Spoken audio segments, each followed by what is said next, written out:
You're listening to Workplace Perspective, an employment law podcast presented by Sapphire Legal. Workplace Perspective is a regular podcast series for employers and employees focusing on education, training, and the law to help organizations of all sizes develop and maintain successful workplace relationships. The opinions expressed by guests on Workplace Perspective do not necessarily reflect those of Sapphire Legal or its attorneys and should not be considered legal advice. And now, here's your host, founder and principal attorney at Sapphire Legal, Teresa McQueen. Thank you, James, and welcome everyone to Workplace Perspective, where we are striving to raise the bar at workplaces everywhere. Today, we're talking with retired Colonel Carla Bass, founder of Right to Influence and author of a book by the same name. Carla is going to be talking with us today about crafting powerful performance reviews because it's that time in corporate America. So with annual performance reviews on everyone's mind, I am super excited to hear her thoughts on this really important aspect of our work lives. It's going to be a great show. Don't go away. We'll be right back. The opinions expressed by guests on Workplace Perspective do not necessarily reflect those of Sapphire Legal or its attorneys and should not be considered legal advice. You're listening to Workplace Perspective, an employment law podcast presented by Sapphire Legal. Welcome back to our listeners and welcome back to Workplace Perspective, Carla Bass. Hello, and thank you for the opportunity. I'm so glad to have you back. I was looking back at our shows and we had you on the show just about this time last year, talking to us about how to be better writers in our work lives. And today we're going to be talking about performance reviews from both the employer and employee perspective. I'm super excited to hear what you have to say about all of that. But before we get started, why don't you tell our listeners a little bit about you and what you do? Sure. Right now, my mission is to teach people how to write powerfully. Why? Because it opens doors to opportunity that would otherwise remain closed. Now, with that in mind, and based on the difficulties that COVID has inflicted on everybody, I composed 3 free ebooks on my website. They address how to write a standout resume, how to write a performance review, and how to write a grant submission. So I laser focused everything I'm going to say on those 3 areas. But my journey has been amazing. For 45 years, I have written products for the White House and Congress and generals and ambassadors. 30 of those years was on active duty in the Air Force, and the last 15 was with a federal agency. The pivot point for me that changed my life and is what brought me to you today is when I was a lieutenant colonel. I was a squadron commander in Hawaii in charge of 480 wonderfully talented people. When I arrived, that unit was the most losing unit in statewide professional awards, not because the kids didn't deserve to win, but because the supervisors could not write winning packages. So I developed my methodology, taught my guys how to write. We began sweeping the awards, and then I ended up teaching that for the next 15 years to thousands of people. And when I retired, I pivoted that and turned it into a book that plays to everyone, corporate, business, private, and that's Right to Influence. It's now in its 2nd edition, and it's won 8 national level awards. So this is what I do nowadays. Well, that's awesome. We'll have links to your website and your publications on our podcast page when we get your show put up. But let's get into it. So when it comes to crafting these meaningful, powerful performance reviews, what advice can you offer to employers and supervisors and, on the flip side, employees? Tell us what you're thinking. Sure. I have 8 tips for the employer as supervisor. The first is to recognize that a performance review is a strategic tool. Not only are you grooming the future of the individual, you're also grooming the future of the organization because through it, you're trying to promote the best of the best. So it actually impacts the organization's future.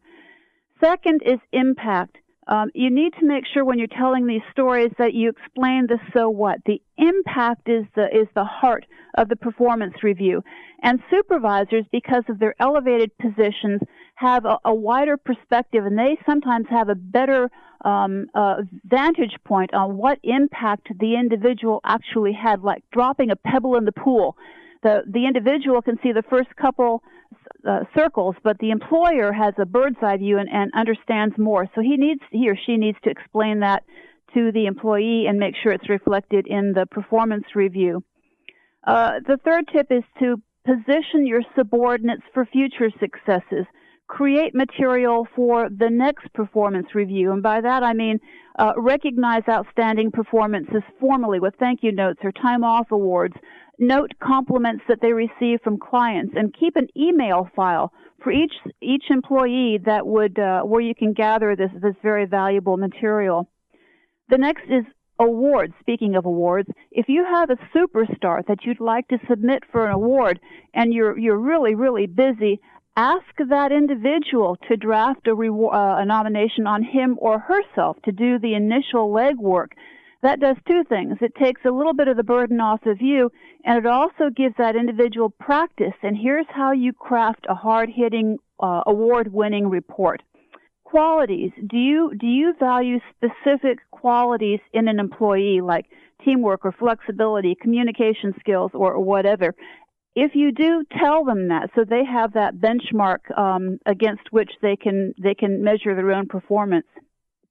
Number 6, and this applies to everybody, is frame the story. Put the item that you're describing in context with detail. Detail provides a mental yardstick where people can actually understand what you're trying to say. So, for example, my most valuable branch chief sounds good, but you could only have 1 or 2 branch chiefs. So say the most valuable of my 8 branch chiefs, or employee of the quarter, okay, but employee of the quarter selected from 45 peers. That's what I mean when I say put it in context. And the final 2 tips for the supervisor or the employer is start it off, think in terms of a boxer. You hit the reader with a solid right cross, that's the opening hook. And here are some examples of opening hooks. Her top 3 of many accomplishments, blah, blah, blah. Propelled her office to new heights, and then continue. Impervious to stress, he, An opening hook like that tells the reader, pay attention, what follows is important. So that's the criticality of the open hook. The last words, the closing words, are as important as the opening hook because that forms the final impression. So examples of a closing hook, the closing words would be excelled in this top job, or her proactive can-do approach is contagious, or place in positions to influence others. So you've basically got a sandwich. You've got the hard-hitting opening, the center that focuses on the impacts and has the details, and then you've got the closing. So those are the thoughts for the supervisors. And for the employees, it's let me stop you right there. Hang on just a second, Carla. Yeah. Let me ask you something, because we're going to take a break and we'll come back and talk about the employee part of it. But let me ask you this about the supervisors. Mm-hmm. So those are awesome thoughts. That's great. I love putting things in context, the hook. But give us, just before we take a break, what are some traps to avoid for supervisors? Because you're looking at doing 10 reviews and it becomes formulaic. So are there some traps to kind of avoid that were pretty obvious traps for employers? Yeah, and actually, I can actually talk to some of that when I get to the tips for the employees. But the traps would be don't write in bureaucratic blather. You have to make if you're trying to do well by the employee, you have to make every single word count, every single space of that allocated area for your review. So the useless words, the redundancies, the bureaucratic blather, purge all of that so that you leverage the space to that person's advantage. And that's one of the biggest mistakes. And fuzzy verbs, sloppy verbs, and I'll get into that also. I've got some great examples following the break. So hard-hitting verbs and no bureaucratic blather. Those are the biggest traps. And prioritize. So the golden nugget, if you've got 5 or 6 accomplishments that individual submitted, start off in priority of importance, and I'll talk to that too. The most important, the second important, the third important, and then at some point you're going to have to draw a cut line because there's not room for everything. But make sure that you've prioritized. So if the reader only has 30 or 40 seconds, the reader gets the most important stuff. I love it. All right. Well, we're going to take a quick break. And when we come back, we're going to hear more of Carla's thoughts on specific strategies and word sculpting tools for both employers and employees that they can use to create powerful performance reviews. Stay with us. We'll be right back.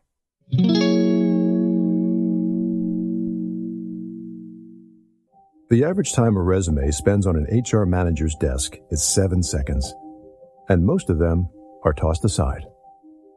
Now imagine if one of those resumes belonged to Yasmin, who was living in a shelter, juggling 3 jobs. I had to be resilient. That's something that you can't teach. Or if that resume was from someone who worked 12-hour shifts at the recycling company with my dad, who's 72. That taught me a work ethic that I carry with me every day. We rely so much on a resume, yet it could never tell the full story of someone. Growing up where I did, a lot of things could have gotten in the way of my goals. But I learned to push through, and that's what I bring to work every day. So maybe it's time we look beyond the resume and look to Grads of Life. Discover new ways to develop great talent that are so much more than what's on paper at gradsoflife.org. A public service announcement brought to you by Grads of Life and the Ad Council. If you enjoyed today's show, do this. Share us. Like us. Give us a review on your favorite podcast app. It sure means a lot to us, and it ensures that more people tune in and raise the bar at workplaces everywhere. Welcome back, everyone. We are talking about the importance of creating powerful performance reviews from both the employer and the employee perspectives with author Colonel Carla Bass. So let's keep going. You've got more tips for our employees, right? Employees, yep. So here we go. There's so much to say, so little time here. The first thing is own your success. You're not bragging. Write objectively. Make sure you're made or unsure if you have problems. Pretend you're writing about somebody else, but this is your success. You have every right to own it. The next is keep a job journal. Record accomplishments as they occur. So that you don't lose those golden nuggets in the haste of trying to figure out what did I do 10 months ago. As you record the accomplishments, make sure you capture those details and the impact. Here's an example of a bullet that failed to capture the impact and how it can be improved. Developed and implemented a new marketing strategy. That sounds great, but it's only half a tennis swing. Finish it off by saying catapulted sales 30% this quarter alone, other divisions now emulating her approach. So that's an example of a hard-hitting, completely developed bullet.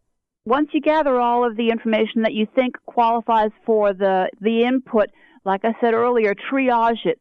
Determine what is the most important, and you triage it based on a couple of factors. One, did this accomplishment have visibility external to your organization? Was it a first such occurrence? Did it demonstrate teamwork or leadership or the other qualities that your boss seeks? Was it on time or under budget? Did you get accolades for it? And if so, if some important person complimented you, perhaps you can actually quote what that individual said in your input to the performance review. People sometimes don't think about that. Did you set a benchmark? So those are factors that you consider when you're triaging all that information that you gathered. The next tip is write proportionately. If you have 4 inches to explain what you did in an entire year, and you spend 1 complete inch of that because the project was so gripping and so compelling and you worked so hard, you've just given one item 25% of your entire input. So if that particular action only lasted a week, don't give it 3 months worth of space. So write proportionately. Awards, submit your own people for awards and then claim credit for that because those are hallmarks of fine leadership, you taking care of your people.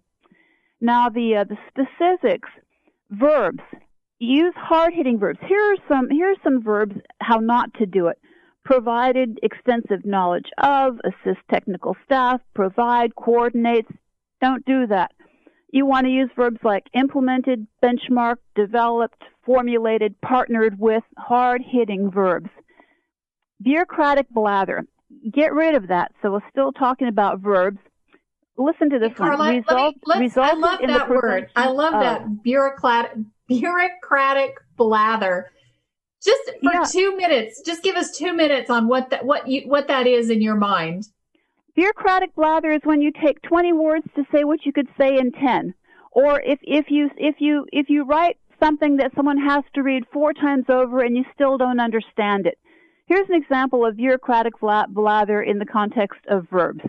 Resulted in the prevention of. That is the same thing as prevented. Take a hard look at. That's the same thing as examine.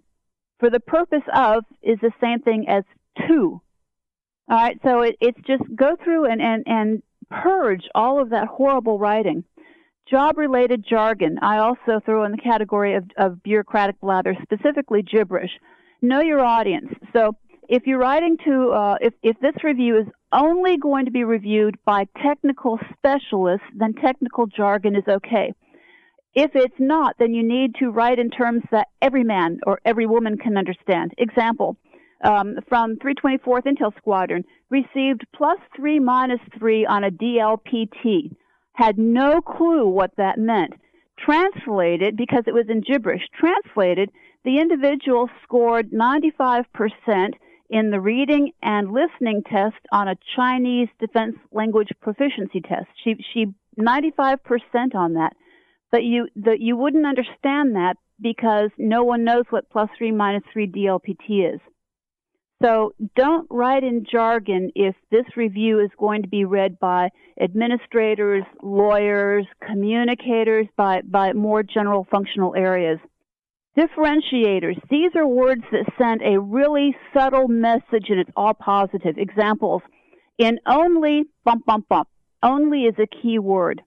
One of only. These tell you that this individual is rising above the crowd, is standing out among peers.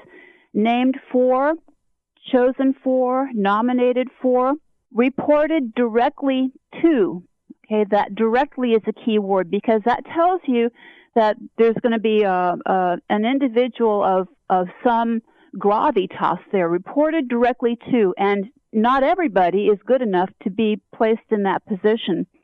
In an agency-wide, you can also indicate that you're rising above the crowd by scoping out the breadth of the competition, selected in an agency-wide competition for. So those are the tips on discriminators. Bureaucratic blather is also hogging space. So, for example, at the present time is now. In a rapid manner is rapidly. On a monthly basis is monthly. If you purge all of that was, then you cut down to the chase. You send a clearer, more precise message, and you've leveraged every single space to make your point. Don't you think that people worry about, when you're faced with a performance review, writing your own, whether it's on your direct reports or on yourself, you're faced with all that white space. And you feel like, well, the more I put in there, the better it's going to be, whether it makes sense or not. So that's where you get all that bureaucratic blather and the fluffy words and stuff that doesn't mean anything. But you're actually saying you pare all that down and really look at making an impact with what you're writing. You don't need to fill up all that space, right? You are hurting yourself if you don't do that. Regardless of what you're writing, every author, regardless of what you're writing, is constrained by two things. You're constrained by the reader's time, tick, tick, I'm busy, and you're constrained by the person who best leverages that time and that space to make their case is the one who's going to win. I love that. Well, those are such great tips. I've got so much going on in my head. Is there anything else that you think it's important for our listeners to know when it comes to writing that really impactful performance review?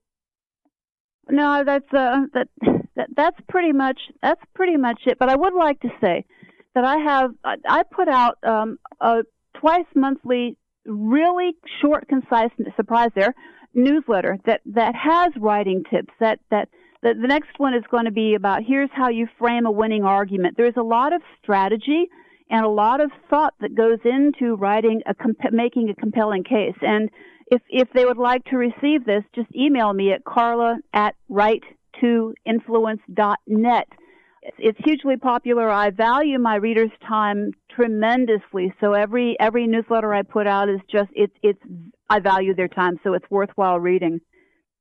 Well, that's great. The catch is make every word count and every second play to your advantage. And by following these strategies and word sculpting tools, that's precisely how you do it. That is good information. Carla, thank you so much for joining us today and sharing your expertise with our listeners on this really great topic. Oh, thank you so very much. If you want to learn more about Carla or her book, Write to Influence, you can find her on the web at www.write2influence.net. That's WRITETOINFLUENCE.net. You can also connect to Carla via our website at sapphirelegal.com/podcast. I want to also thank our listeners, my radio angels, James and the Knave at Night, and Workplace Perspectives team extraordinaire, our engineer and producer, Paul Roberts, our associate producer, Melissa DeLacey, with music provided by the very talented Stephen Vercelloni. Thank y'all for joining us on Workplace Perspective, and until next time, keep raising the bar.